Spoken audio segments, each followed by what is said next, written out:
Hello everyone. Myself Dr. Vinayak, Assistant Professor and HOD, Department of Botany, Sri Venkatramana College, Swami College, Bantwal. It's Karnataka. So, in the today's seminar, I will delve on the topic current scenario in distribution pattern, ecology and conservation of tropical lichens along the western Ghats of India. So many of you hear about the Western Ghats. This is one of the biodiversity hotspot in India. So this is how the my presentation abstract for the today's. In India, there are about four biodiversity hotspots are there. That's the Western Ghats, Eastern Himalayas, Indo-Burma region, and Sundar Islands.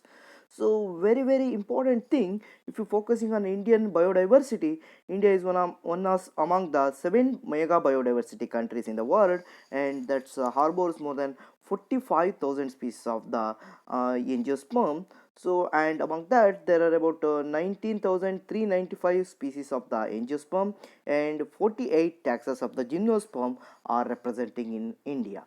But if you look at the cryptogamic diversity is less known in India, but still various studies has carried out in the Indian scenario regarding the lichen diversity. Just if you look at the current status of Indian lichen diversity, there are more than 2,964 species were reported from the 408 genera and 79 families. Among them, there are 19% of them are endemic to India. And if you look at the lichen diversity in the state wise in India, so more number of lichens were reported from the eastern Himalayan region, that's from the Uttarakhand region, and in the Western Ghats region, that's Tamil Nadu has highest lichen diversity. And this is how the lichenogeographical regions of the India with the different number of lichen diversity along these areas. Just This is how the different number of lichens are reported from the different geographical lichenogeographical regions of the India, and this is how the different group of the lichens in the each lichenogeographical regions of India. So if you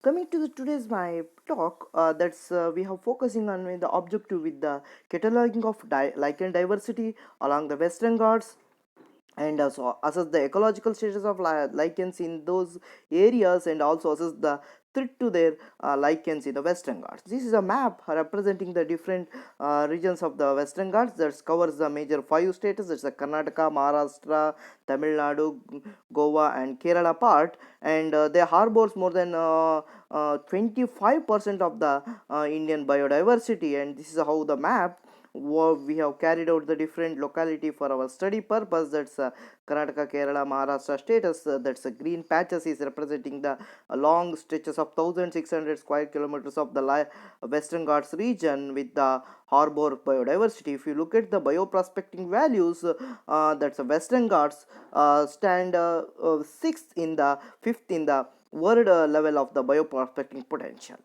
So if you look at the vegetation of these areas, they harbor the different types of the forest, that may be evergreen forest, deciduous forest, and semi-evergreen forest, and specific type of forest is there. There is a shola forest occur in those regions. Especially the Agastya hills and silent valleys are the most diversified areas or the specialized centers in these regions, and also they have the complex topography and heavy rainfall occur in the along the Western Ghats. Especially these Western Ghats are Sahyadri hills, they have the high mountain peaks. Especially if you look at the some of the high mountain peaks in the Western Ghats region, that's Anemudi region, and also Dodbetta region, and Pushpagiri regions, and Mahabaleshwar, and Korchadri regions. All these are the highest peaks occurs in the Western Ghats. Especially these Karnataka, Kerala part of these Western Ghats have the more highest peak in these Western Ghats. They will harbor the more number of lichens of the different types of the lichens.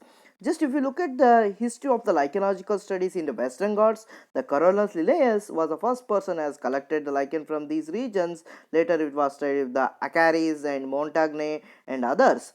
Later, the main two Indian scientists, that's D.D. Avasthi from NB Lucknow University, and also the Dr.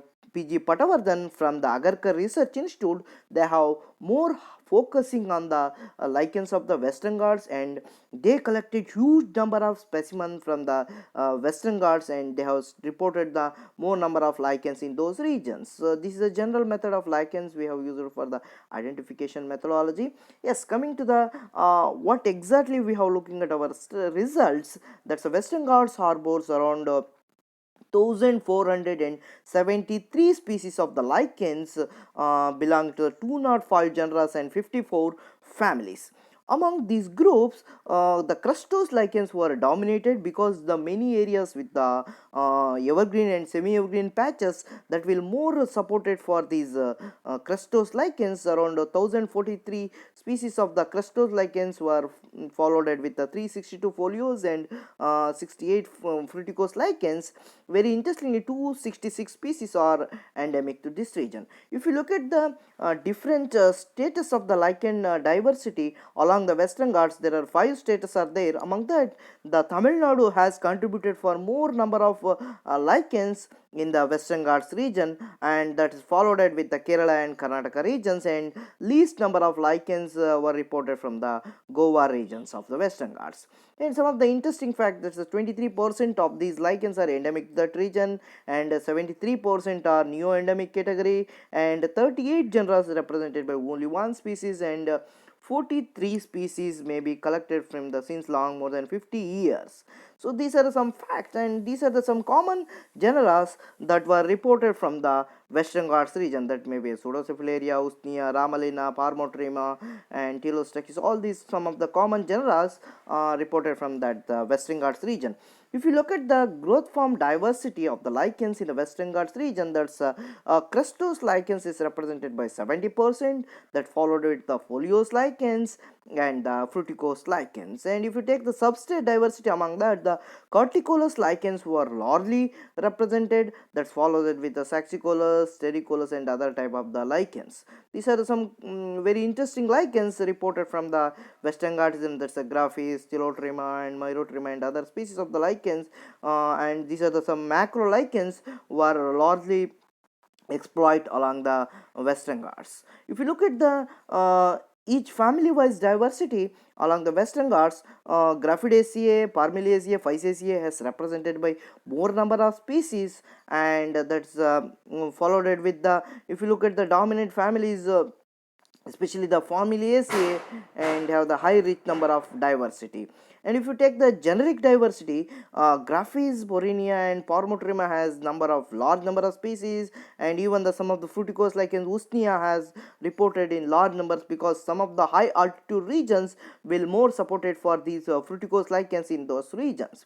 If you look at the altitude preference of the lichens along the Western Ghats, because these Western Ghats have consist of the more number of peaks and valleys, especially the Shola forest have the more peaks, just like Mulangiri, Kochadri. These peaks have the harbors more number of lichen diversity. If you look at this pattern, the 2000 to 2500 meter MSL have supported for the more number of lichens than the other altitudes. And these are some common species as represented by single genera, and some of the these are the some common species, these are the some species as represented by the red list species category. And because of these are still some of them are endemic, and some of the data is not insufficient, just based on the only literature surveys we have listed out some of the species, they are very specific or very rare in our Western Ghats regions. And these are some common regions, some of the common lichens represented in the Western Ghats, that's the Leptogium, especially occurs in the semi-evergreen and evergreen patches, and Heterodermia, Parmotrema, and Parmelia oleaciana. So these are some common species of the lichens occurs, and these some other species just like Heterodermia, Parmotrema, and Ramalina. Especially Ramalina were occurs in the forest type, just like both the mixture forest will be more supported for the these Ramalina species when compared with the other lichen diversity. And if you look at the studies lacking in the Western Ghats because of some taxonomical regions or regional floras are very less reported from these regions. If you just check out the current studies along the Western Ghats, many of the reported is more focusing on only to the checklist or the just documentation of the lichens in the Western Ghats region. Very few studies has focused on the ecological values and the host specificity or other aspect of the lichen. Many of the report will mainly focusing on the only just cataloging the lichen diversity along these Western Ghats. And still the lichens of this region have faced very problems because of the various human activities, just like population, that's explosion, industrialization, or the habitat fragmentation. So one of the major problems in the Western Ghats region, especially these lichens, many of the lichens in the evergreen and semi-evergreen forests, they depend on the host for the growth and development.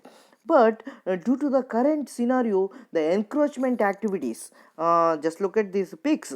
If you look at these peaks very easily, so you can recognize how much of the encroachment activities and the extension of agriculture activity occur in those regions.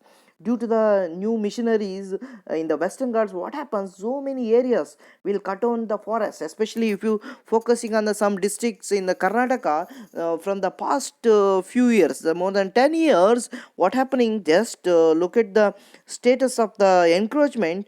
The Shimoga and Chikmagalur district have high number of encroachment. They converted the major forest into the uh, coffee plantation and other agriculture activities that may directly affect on the lichen diversity of these regions. Apart from this construction of the dam in Shimoga, only the 30 to 40% of the forest has merged in the dam construction during the 1980s. So that may impact mainly on the lichen diversity of these regions, and also the forest fire and extension of the excessive collection of these lichens. Just look at this picture. This is one of the picture I have taken in the BR Hills region. The lichens is over harvesting. That's a illegal harvesting will be carried out in these regions. They may directly or indirectly affect on the lichen biota and mining activities. Just like this is the how actually the mining carried out in some part of the Karnataka and Kerala regions, or in even Tamil Nadu regions, they will directly affect on the Saxicolous lichen species and collection of the bamboos and some forest fires, especially in the Bandipura region and Madhumalai region. They are affected with these forest fires, generally occur because of the human interference. They may causes the lichen diverse biota in this region. So these are the common threats occurs along the Western Ghats regarding the lichen diversity. And for the, if you look at the conservation point of view on the lichens of these regions, they have the various problems, especially the ecosystem approaches very difficult because these lichens are very specific to some microclimatic regions. And some regions, especially Mullayanagiri, Kodachadri, these are high peak regions. You cannot consider those specific areas for the conservation point of view. It is very difficult to focusing on particular areas in those hilly stations, and it is very difficult to access by the forest department. So, but still, so many forest officers has taken interest to conservation of these lichens in the Western Ghats region, but they did not get the proper GPS locations of the localities and other things. Because of that region, they cannot consider it as a specific lichen biodiversity rich areas. But we can take some of the measures. If you take some of the quantitative studies along the Western Ghats, we can be assessing their status, that's the endemic, rare, and red list category. And also we have to study the population biology of that region, may consider for the conservation of these lichens in these regions. And even we can declare some of the areas as a lichen sanctuaries, especially in the Jog region and also in Sharavati wildlife regions, and also in the Dandeli, Madhumalai regions. We can take these areas as a high biodiversity hotspot regions of the lichens, and we can consider it for the lichen diversity along these regions. So this is just we have focused on the lichen biota of these regions, and we have focused on the whatever the threats, and we have focused some conservation measures for these lichens along these Western Ghats. So once again, I am especially thankful to the conference organizers for me give me an opportunity to present my topic on this vacation. And also I especially thankful to DST for the financial support for my studies, and Professor YL Krishnamurthy, Dr. Sanju Nayak, and Professor Upurti from NBRI. Especially they are very very helpful for my studies, and I'm very thankful to some of the lichenologists along the world. They have given enlightened my studies during my studies, and they have supported to study the lichen along these Western Ghats. Thank you one and all for the very valuable support to my study, and I am especially thankful for organizer to give me an opportunity on this occasion. Thank you.